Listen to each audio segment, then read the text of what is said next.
आप सब? काफी मजे में होंगे आप और काफी मन लग रहा है आपको और मुझे भी काफी मन लग रहा है। तो आइए आज का क्लास जो आप देख रहे हैं कि काफी मजेदार वे में सीएसएफ हेड कांस्टेबल का क्लास आपका चल रहा है। तो आइए स्टार्ट करते हैं आज का क्लास। हेलो, मैं गौरव। अनअकैडमी के लर्निंग ऐप पे भी मैं एजुकेटर हूँ। वहां पे मेरे कुछ लेसन डले हुए हैं, आप हमको वहां से भी फॉलो कर सकते हैं, जिसका लिंक इस वीडियो के डिस्क्रिप्शन बॉक्स में डाला हुआ है। Thank you. तो आइए आज का क्लास का पहला सवाल आपके स्क्रीन पे दिख रहा होगा और सवाल आपके सामने है और मैं आपको बता दूं, ज्यादा से ज्यादा लोगों तक पहुंचाइए, शेयर करिए, जो जो ग्रुप इससे जुड़े हुए हैं सब तक पहुंचाइए। और यहाँ पे देखिए, अगर किसी आयत की लंबाई, सवाल यहाँ से नोट करते जाइए, अगर किसी आयत की लंबाई 37.1/2% बढ़ा दें और चौड़ाई 20% घटा दें तो क्षेत्रफल पर क्या फर्क पड़ेगा। देखो सवाल काफी आसान और काफी इजी होगा, बस आप चीजों को समझना। और इस टाइप का क्वेश्चन आपके एग्जाम में काफी देखने को मिला है और मैं आपको गारंटी के साथ बोलता हूं कि आप इन सारे सवालों को ऑप्शन के जरिए डायरेक्ट करोगे। बस आप देखते जाओ, सीखो। पहले बोल रहा है आयत की लंबाई 37.1/2% बढ़ा दे और चौड़ाई 20% घटा दे तो उसके क्षेत्रफल पर क्या फर्क पड़ेगा। तो सबसे पहले आप ये बताओ कि आयत का जो क्षेत्रफल होता है वह क्या होता है। आयत का मतलब रेक्टेंगल। रेक्टेंगल का क्षेत्रफल क्या होता है? लंबाई इंटू चौड़ाई बराबर क्या होता है दोस्त? एरिया होता है। बोलो हाँ या ना। अब आपसे बोल रहा है लंबाई जो है वह 37.1/2% बढ़ा दें। अब आप चीजों को समझ चुके हो क्योंकि आप फ्रैक्शन पढ़ चुके हैं। मैं 2 पार्ट इसके पहले डाल चुका हूं, दोनों पार्ट को आप अच्छा से देखो। 37.1/2% बढ़ा दें तो 37.1/2% का फ्रैक्शन बनेगा 3/8। अगर आपको फ्रैक्शन नहीं आता है, फ्रैक्शन वाले वीडियो को जरूर देखें, जिसका लिंक इस वीडियो के डिस्क्रिप्शन बॉक्स में डाला हुआ है। तो 37.1/2% का फ्रैक्शन बनेगा 3/8। इसका मतलब जो लंबाई था ये क्या था? शुरू में कितना था? 8 था और उसमें कितना बढ़ गया? 37.1/2% बढ़ा के, यानी 37.1/2% बढ़ गया। भाई 8 का 37.1/2% कितना बढ़ा? भाई 3 बढ़ा। निकाल लेना, 8 का 37.1/2% 3 आएगा। बात क्लियर? तो 8 था शुरू में, बाद में कितना हो गया? 3 बढ़ गया। भाई 3 बढ़ेगा तो बोलो कितना होगा? 11 होगा। बात क्लियर? अब आपके साथ ये लंबाई के साथ कहानी बना, बोलो चौड़ाई के साथ क्या कहानी बना। देखो चौड़ाई के साथ क्या होगा? चौड़ाई यानी ब्रेथ। तो चौड़ाई क्या हुआ? 20% घट गया। बोलो 20% का जो फ्रैक्शन बनेगा वो क्या बनेगा? देखो इसको ऑरली करना है, हमको सिखाना है, इसलिए हम हर बात को लिख रहे हैं। 20% का मतलब 1/5, यानी 5 था तो 1 घट गया। क्या बोल रहा है? घट गया। तो 5 था तो 1 घट गया। घट गया यानी डिक्रीज हो गया।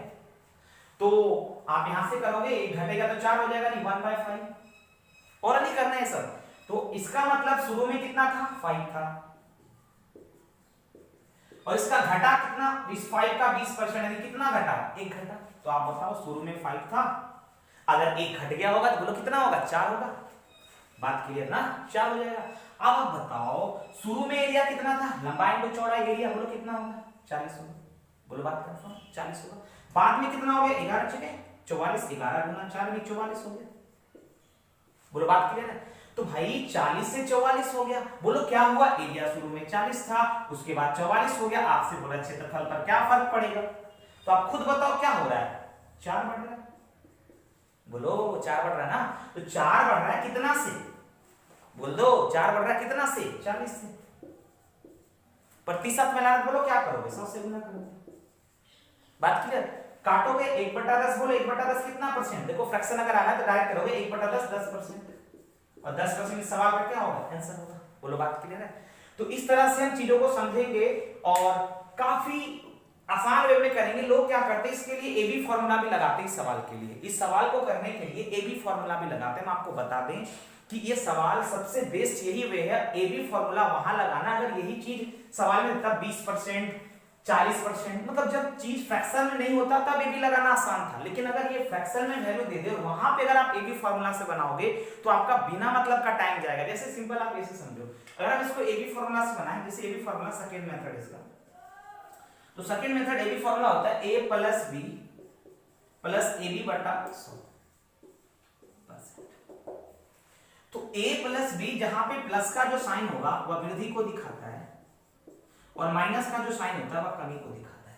यहां से जब आप करोगे तो बोल रहा है लंबाई में 37 पूर्णांक, यहां से निकालोगे 37 × 2 का मतलब 75/2 और चौड़ाई घट रहा है तो -20 प्लस माइनस माइनस 75/2 गुना 20/100। ऐसा नहीं कि इससे आंसर नहीं आएगा, इससे भी आंसर आएगा, लेकिन आप खुद बताओ टाइम बर्बाद होगा नहीं होगा? यहां तक आ रहा है ना, टाइम बर्बाद होगा नहीं होगा? बिना मतलब का टाइम बर्बाद होगा। लेकिन यही चीज अगर सिंपल वे में देता 20% बोल रहा है, अगर बोलता कि लंबाई जो है वह 20% बढ़ रहा है, चौड़ाई जो है वह 40% घट रहा है, तो वो चीज आसान होता है ए से करना, ठीक है। लेकिन सबसे बेस्ट वे है, क्योंकि अब आपके एग्जाम में जो पैटर्न देखने को मिल रहा है, अब जो सवाल है ना वो सिंपल परसेंटेज वैल्यू नहीं दे रहा है। आप खुद देख लो इधर का एग्जाम, क्योंकि जो करंट अपडेट जब तक आप नहीं रहोगे एग्जाम में उतना ही ज्यादा मुश्किल होगा पास करना। इसीलिए जो सवाल अब आ रहा है उसके साथ अपडेट रहो, और उसके लिए ज्यादा सोचना नहीं है, बस हम आपके साथ हैं, बस आपको हम विश्वास दिलाते हैं कि आपका अच्छा नंबर आएगा। बस आप इसी तरह जुड़े रहें, इसी तरह अपना प्यार स्नेह बरसाए रखें, फिर देखिए क्या मजा आता है। सवाल आपके सामने है, अगला सवाल ध्यान से देखो। बोल रहा है अगर किसी वर्ग की भुजा 40% बढ़ा दिया जाए तो उसके क्षेत्रफल पर क्या प्रभाव पड़ेगा, ठीक है। सवाल आपके सामने है, आप कॉपी पे निकाल के नोट डाउन करते चलो।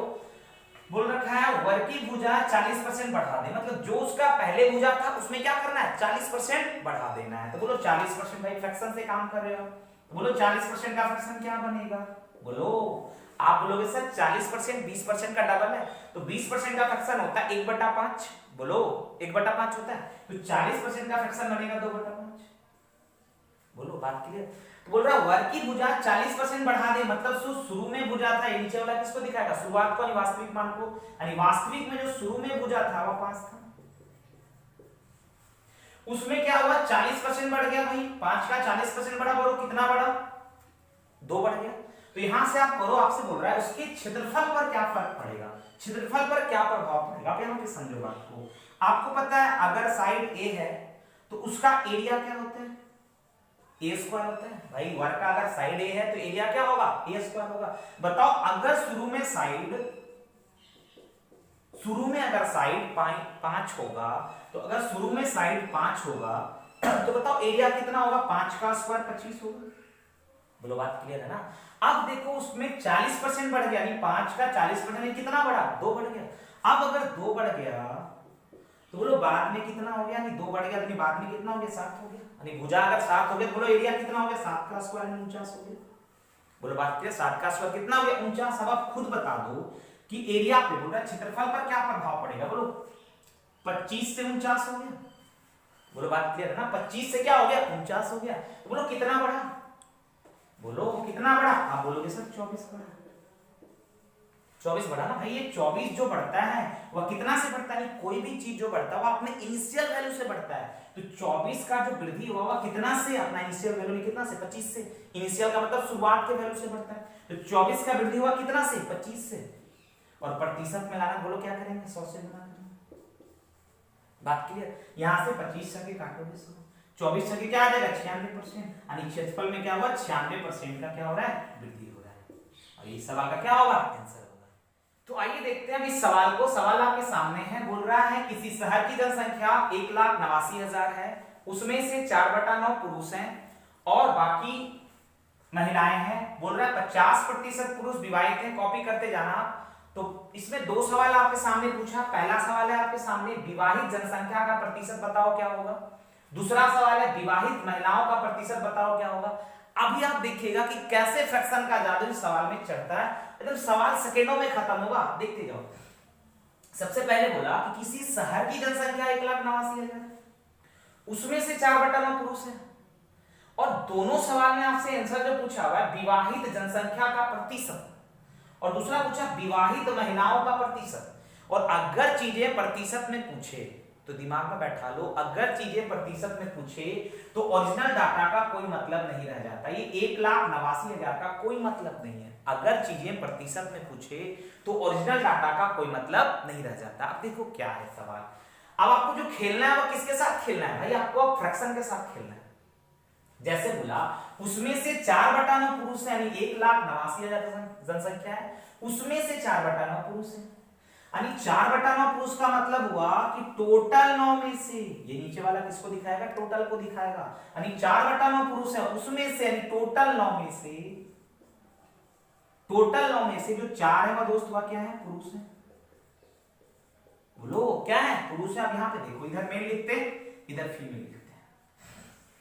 बात क्लियर?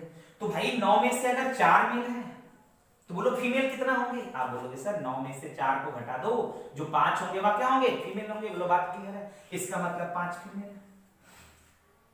अब देखो सवाल क्या बोला, अब आगे सवाल बोला कि बाकी महिलाएं, उसके बाद बोला कि 50% पुरुष जो है वह विवाहित है। विवाहित का मतलब शादीशुदा है।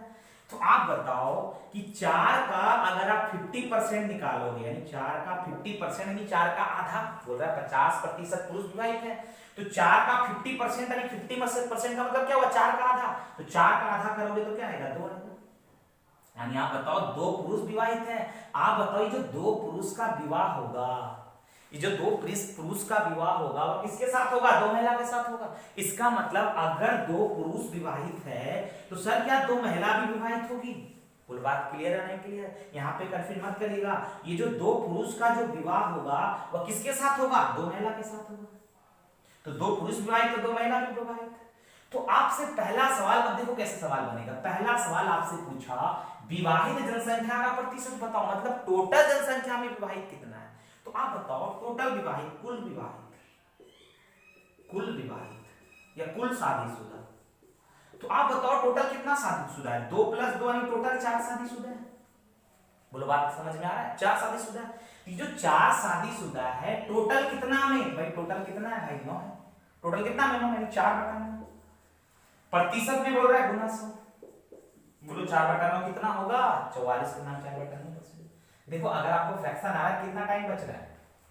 डायरेक्ट निकालो। 4/9 1/9 का 4 टाइम्स 1/9 11.9%, उसका 4 गुना होगा 44 गुना 4/9%। तो अगर फ्रैक्शन आप नहीं देखें तो फ्रैक्शन को जरूर देखें, वीडियो का लिंक डिस्क्रिप्शन बॉक्स में डाला हुआ है। दूसरा सवाल देखो,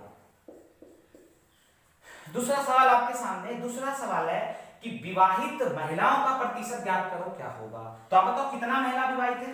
बोलो 2 महिला विवाहित है। तो भाई ये 2 महिला जो विवाहित है टोटल कितना महिला में? बोलो भाई टोटल महिला है कितना?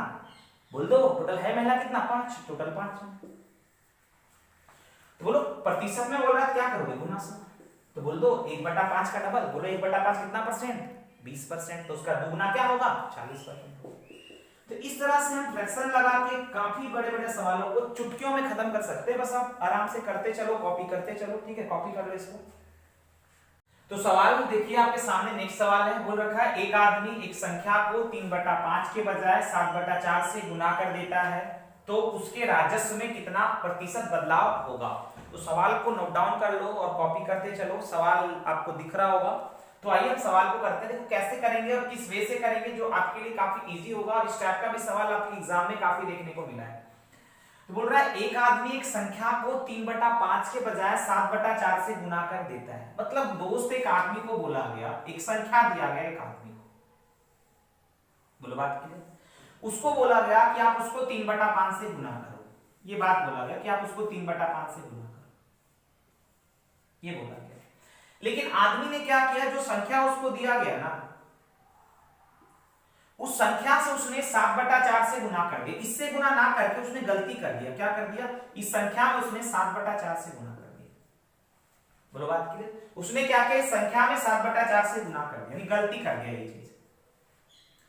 तो क्या हुआ? तो बोल रहा है अगर उसने ऐसा गलती किया तो बोल रहा है उसके राजस्व में कितना प्रतिशत का बदलाव आएगा। मतलब राजस्व का मतलब उसके उत्तर में कितना प्रतिशत का बदलाव आएगा, इसके उत्तर में कितना प्रतिशत का बदलाव आ जाएगा। तो आप ऐसे समझो कि दोस्त हम संख्या को अपने मन से जो दिल करे वो मान लो, जो दिल करे वो मान लो संख्या को। अगर आपका दिल कर रहा है 2 मानने का 2 मान सकते हो, अगर आपका दिल कर रहा है 1 करोड़ मानने का 1 करोड़ मान सकते हो। लेकिन आप खुद समझदार बनो, अगर आप 2 मानोगे तो ये 2 से यानी ये 2 को यानी ये 5 नहीं काटेगा, यानी वैल्यू जो आ जाएगा वो पॉइंट में आ जाएगा, फ्रैक्शन में आ जाएगा। यहां मानोगे तो ये तो काट देगा, लेकिन फिर भी वैल्यू जो आएगा वो पॉइंट में आ जाएगा। तो मतलब मानने का तो आप कुछ भी मान सकते हो, लेकिन दोस्त आप समझो कि कैलकुलेशन किसको करना है? आप ही को करना है। तो अगर आपको कैलकुलेशन खुद करना है तो आपको पता है सर हम मानने का कुछ भी मान सकते हैं, लेकिन हमको इसी 5 से घटाना और इसी 4 से घटाना है। बोलो बात क्लियर है? यानी हमको इसी 5 से जो भी संख्या मानेंगे उसको हमको इसी 5 से घटाना पड़ेगा, जो भी संख्या मानेंगे उसको हमको इसी 4 से घटाना पड़ेगा। तो हम क्या करते हैं ना, ऐसा संख्या मानेंगे जो इस 5 से भी कटे उस 4 से भी कटे। तो आपको पता होना चाहिए कि वैसा संख्या इन दोनों का एलसीएम ही होगा, वैसा संख्या इन दोनों का क्या होगा? एलसीएम ही होगा। मतलब आप ले लो संख्या को, ले लो संख्या जो मानोगे आप ले लो संख्या बराबर एलसीएम ऑफ 5 and 4, 5 and 4 यानी कितना होगा 20। बोलो बात क्लियर। यानी आपने संख्या को ले लिया एलसीएम ऑफ 5 and 4, ठीक है, आप लिखते जाना आप आराम से। तो इसका मतलब संख्या आपने ले लिया 20। अगर उस आदमी को ये बात बोला जाता नहीं, उस 20 में अगर वह 3/5 से गुना कर रहा होता, बोलो उसका उत्तर कितना मिल रहा होता? आप बोलोगे 5 × 20 यानी यहां से 12 मिल रहा होता। बोलो बात क्लियर। लेकिन जब उसने गलती कर दिया तो बोलो उसका उत्तर कितना आया होगा? यहां से काटोगे 4 × 5 = 7 यानी 4 × 5 = 35 आ गया होगा। बोलो बात करना कितना आ गया होगा? 35 आ गया होगा। अब आप खुद बताओ, आना था रियल में 12, लेकिन आ कितना गया गलती से? 35 आ गया। वही बोल रहा है उसके उत्तर में प्रतिशत बदलाव होता। बोलो क्या हो रहा है? आप बोलोगे सर बढ़ रहा है। बोलो कितना बढ़ रहा है? बोलो कितना बढ़ रहा है? 35 - 12, बोलो कितना का वृद्धि हो रहा है? आप बोलोगे सर 35 - 12 यानी यहाँ पे जो वृद्धि हो रहा है वह वृद्धि हो रहा है कितना का? 23 का। बात क्लियर? कितना का वृद्धि हो रहा है? 23 का वृद्धि हो रहा है। तो 23 का वृद्धि हो रहा है कितना से? तो आपको पता होना चाहिए कि कोई भी चीज किससे बढ़ता है? अपने इनिशियल वैल्यू से बढ़ता है, 12 से। और गुना करोगे तो गुना क्या होगा? 100। ठीक है, यहां पे जब आप इसको सॉल्व करोगे, प्रतिशत में लाना है तो 100 से गुना करके इसको जब आप सॉल्व करोगे तो आ जाएगा 191.2/3%। आप सॉल्व कर लेना, यही सवाल का क्या होगा? उत्तर होगा। आपको कॉन्सेप्ट हम सिखा चुके, सॉल्व करने आपको आना चाहिए, आप सॉल्व कर सकते हो। ठीक है, इसको कॉपी कर लो। और सवाल के जरिए इस बात को समझते हैं। सवाल आपके सामने दे रखा है, एक छात्र किसी संख्या को 4/3 के बजाय 3/4 से गुना कर देता है, तो उत्तर में गलती प्रतिशत ज्ञात करो, क्या होगा? सेम सवाल है, बस आप फिर से सीखते हैं इस चीज को। बोल रहे एक छात्र को बोला गया, किसी संख्या में ये बात बोला गया कि आप उसको 4/3 से गुना करो, लेकिन उसने क्या किया? इससे गुना ना करके उसने गलती कर दिया। क्या गलती किया? उसने इस संख्या में 3/4 से गुना कर दिया। तो ही बोल रहा है कि जब उसने ऐसा गलती किया तो उसके उत्तर में गलती प्रतिशत बताओ क्या होगा, कितना प्रतिशत का बदलाव आ जाएगा। ये सवाल है आपके सामने। तो अभी हमने बताया दोस्त कि आप संख्या को अपने मन से जो दिल करे वो मान सकते हो, लेकिन आप इस बात को समझते हो कि कैलकुलेशन आप ही को करना है। तो आप ऐसा नंबर ले लो जो इस 3 से भी कटे, इस 4 से भी कटे, क्योंकि यही दोनों से हमको कटाना है। तो आप ले लोगे संख्या बराबर एलसीएम ऑफ 3 and 4 12। ये सब और भी कर लो, ये सब में टाइम बर्बाद नहीं करना है, हमको समझाना है, इसलिए हम हर बात को लिखते हैं। एलसीएम ऑफ 3 and 4 यानी 12। अनुसंख्या आपने ले लिया 12। बोलो बात क्लियर। अगर वह 12 में 4/3 से गुना कर रहा होगा तो बोलो उसका उत्तर कितना आ रहा होगा? 16 यूनिट आना होगा। सही है। अगर वह इस 12 में 3 यानी गलती जब उसने किया होगा तो इस 12 में जब 3/4 से गुना कर रहा होगा, बोलो कितना आ रहा होगा? तो यहां से काटोगे तो 9 यूनिट आ रहा होगा। तो आप खुद बताओ क्या हुआ भाई? उत्तर 16 से 9 हो गया। मतलब क्या हो रहा है? देख लो, खुद से देख लो, घट रहा है। कितना घट रहा है? 16 से 9 हो गया। देखो कितना घटा? तो 7 घटा। तो 7 घटा कितना से? तो भाई 7 घटा, कोई भी चीज किससे घटता है? अपनी इनिशियल वैल्यू से घटता है। तो 16 से अब गुना 100 करोगे। यहां से जब आप काटोगे तो यहां से काट सकते हो ऐसे, या डायरेक्ट भी कर सकते हो। जब आप इसको काटोगे तो 2 8 2 50 50 7 350/8। इस तरह से जो उत्तर आएगा वो आएगा 43 इंटीजर 3/4%। और इस सवाल का क्या होगा? उत्तर। आप सॉल्व कर लेना, अगर कहीं भी कैलकुलेशन में दिक्कत हो तो आप खुद से कर सकते हो। मेरा मकसद है कि आपको कॉन्सेप्ट को समझाना। इस तरह से हमने इस सवाल को किया। तो आज का क्लास हम यहीं पे रखते हैं। आप नेक्स्ट आपको कल मिलेगा, और कल भी हम नए वीडियो के साथ आपसे मिलेंगे और काफी बेहतर कॉन्सेप्ट के साथ मिलेंगे। तब तक आप बस एक काम करिए, ज्यादा से ज्यादा लोगों तक इसको पहुंचाइए, ज्यादा से ज्यादा लोगों को जोड़िए और लाइक करिए। कुछ किसी भी तरह का अगर आपको सुझाव देना है तो कमेंट बॉक्स में कमेंट करें, ताकि हम चीजों को समझ पाए और अगला क्लास जब आए तो उसी को देखते हुए हम काम कर पाए। तो बस आप इसी तरह अपना प्यार स्नेह बनाए रखिए। तब तक अपना ख्याल रखिए। मिलते हैं फिर नेक्स्ट क्लास। धन्यवाद।